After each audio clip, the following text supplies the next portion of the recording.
Bien, buenas tardes. Vamos a grabar este pequeño video para apoyar el desarrollo de esta unidad sobre la neurosis obsesiva. Vamos a centrar el trabajo sobre dos textos que ustedes tienen como bibliografía para abordar la problemática. Uno es El hombre de las ratas, que es el caso príncipe, el gran caso clínico sobre la neurosis obsesiva que presenta Freud. Y el otro es el caso del hombre de los lobos, que ya hemos visto y lo hemos abordado en función del estudio de la neurosis de angustia, o sea, la fobia. Pero es particular que el hombre de los lobos, a los 6 años, cuando entra a la formación religiosa, hace una neurosis obsesiva. Bueno, en los dos casos hay algo similar, en los dos hay un conflicto con respecto al padre y en los dos hay una...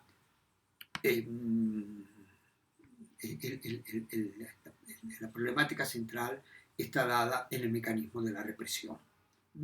En la página 147 del volumen 14 de las obras completas de Freud, ¿sí?, con respecto al artículo de la represión, ¿sí?, que escribe como un fin de la pulsión, porque Freud va a hablar de más que de un fin, ¿no es cierto? Él va a hablar de destinos de la pulsión. Entonces, uno de los destinos de la pulsión es la represión. Los otros destinos de la pulsión van a ser la vuelta contra la propia persona, la transformación en lo contrario, la represión y la sublimación. Vamos a ver una particularidad.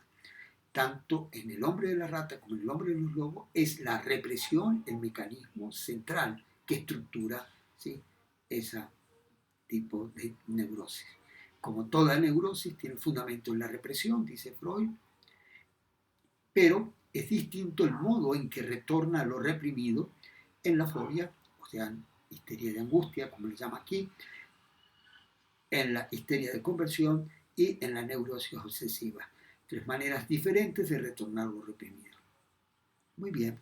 ¿Qué dice con respecto a lo reprimido? Dice, en la página 147 dice: en las elucidaciones anteriores consideramos la represión de una agencia representante de la pulsión entendida por aquella a una representación o un grupo de representaciones investidas desde la pulsión con un determinado monto de energía psíquica, libido o interés. Entonces, es la pulsión sexual que tiene como energía la libido, lo que recae sobre ella la represión. Y fundamentalmente la represión cae sobre esto que llama aquí, ¿no es cierto?, el representante de la pulsión, representación o grupos de representaciones al cual queda fijado, ¿sí?, investido por la pulsión, que tiene origen en lo somático. Muy bien, entonces lo que hay de reprimido en el caso del hombre de la rata, como el hombre de los lobos, es un conflicto con respecto al padre.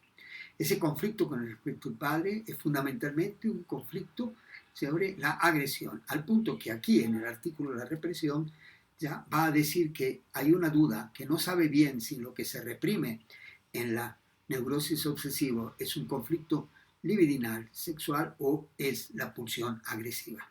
En todo caso, en el hombre de la rata es la agresividad hacia el padre, un padre que él, por su defensa secundaria obsesiva, ha puesto al nivel de lo más sublime, lo más amado, lo más querido, ¿sí? Freud le llama a esto formación reactiva. Se reprime una pulsión agresiva y lo que retorna en la conciencia disfrazado es lo contrario, o sea, un inmenso amor al padre.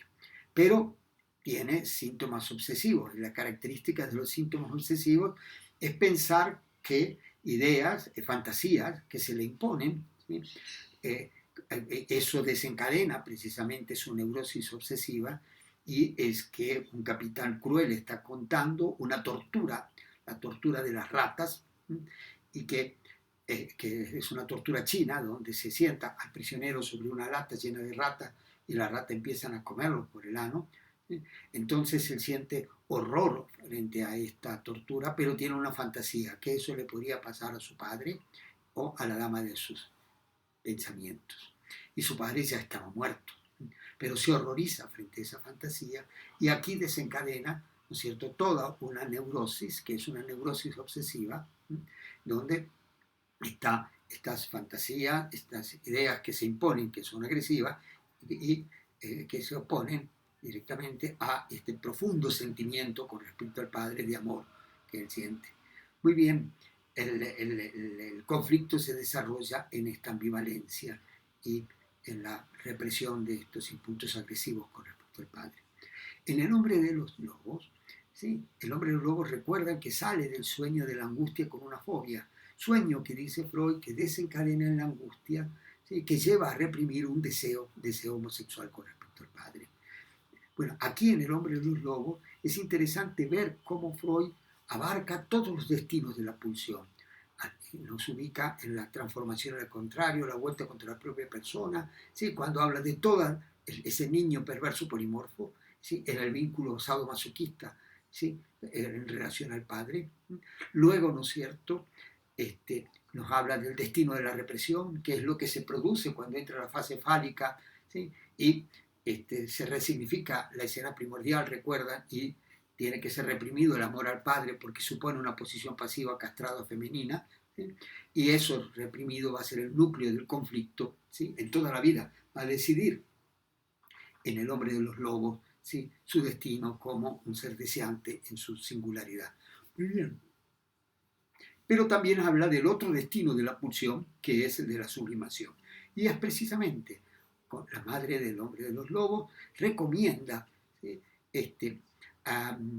que su hijo sea iniciado en la formación religiosa para ver si supera la fobia. Y efectivamente supera la fobia cuando se inicia en la religión religiosa. Y dice Freud que con este inicio, por él haber nacido, recuerdan, el 24 de diciembre, el mismo día que Cristo, puede hacer una identificación al hijo elegido por el padre y hacer recuperar un vínculo con el padre fuera del conflicto libidinal y sublimar la figura del padre. Esa es la expresión que utiliza Freud. Hay una sublimación del padre y le permite un vínculo por fuera del núcleo de la neurosis. Pero sublimación que le dura muy poco, porque el hombre de los lobos empieza a hacer una crítica al por qué el padre ha abandonado a Cristo, por qué no lo ayuda, ¿sí?, por qué deja que lo traten, que lo crucifiquen y que muere en la cruz de la manera en que muere. ¿Sí? Que crítica que Freud reconoce que no está dentro del conflicto neurótico, porque es una crítica que proviene de la razón, dice Freud. Pero empieza a ver Freud que empieza a preguntarse por ciertas cosas muy extrañas el hombre de los lobos, que solamente pueden entenderse si uno conoce cuál es el conflicto, ¿sí?, que ha tenido con respecto al padre y que ha sucumbido a la represión. Y lo que empieza a preguntarse es si Cristo tiene cola o no. Y entonces al principio dice que no tiene cola, que eso que tiene allí es la prolongación de las piernas. Luego dice que si Cristo hace caca o no, porque si hace caca tiene cola, pero dice que así como Dios creó el Dios de la nada, el mundo de la nada, bien, Cristo puede, ¿no es cierto?, hacer de la caca nada y en ese sentido no necesitar cola. Entonces ve Freud allí una serie de cuestionamientos que empiezan a tener origen en el conflicto reprimido. Muy bien, a partir de el problema, ¿no es cierto?, con la paternidad.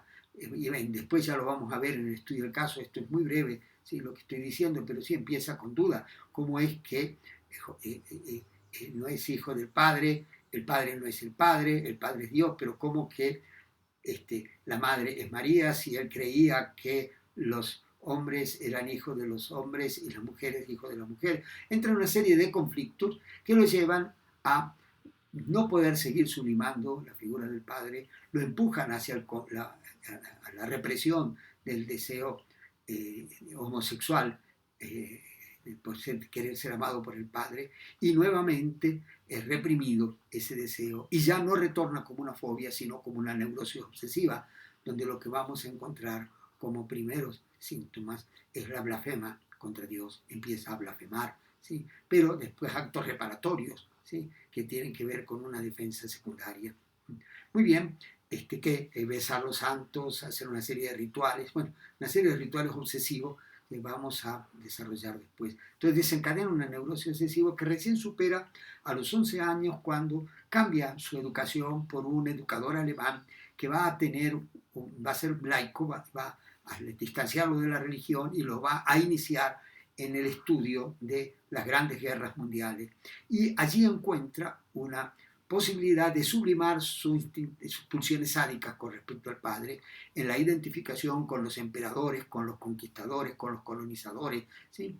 Con los grandes generales, y se vuelve un experto y un entusiasta estudiante de la guerra, ¿sí? De las grandes campañas y conquistas, y de esa manera sublima las pulsiones sádicas en esa identificación con estos personajes con respecto al padre. Pero esa sublimación dura hasta que tiene su enfermedad de gonorrea, a la cual es acarreado por un impulso amoroso que es despertado por la condición de amor, dice Freud, que tiene el hombre de los lobos, que es una fijación a las nalgas grandes de las mujeres en una posición en que está fregando un piso, en este caso es una mujer lavando la ropa en el río, que él, al verla, dice Freud, aun estando su yo comprometido en un conflicto neurótico muy grande y muy debilitado, es arrobado por un empuje amoroso y es llevado a, sin dilación alguna, a tener un acto sexual con una persona que ni siquiera le verá la cara. Vemos claramente cómo allí el objeto del goce pulsional son las nalgas y eso le permite separarse del otro. Muy bien, esto le lleva a una gonorrea y con la gonorrea ya comienza, ¿no es cierto?, nuevamente su neurosis obsesiva, que es cuando consulta a Freud. Muy bien, dejamos aquí entonces y vamos a seguir el desarrollo de la temática durante el curso. ¿Sí? Bueno, yo les agradezco mucho. Hasta luego.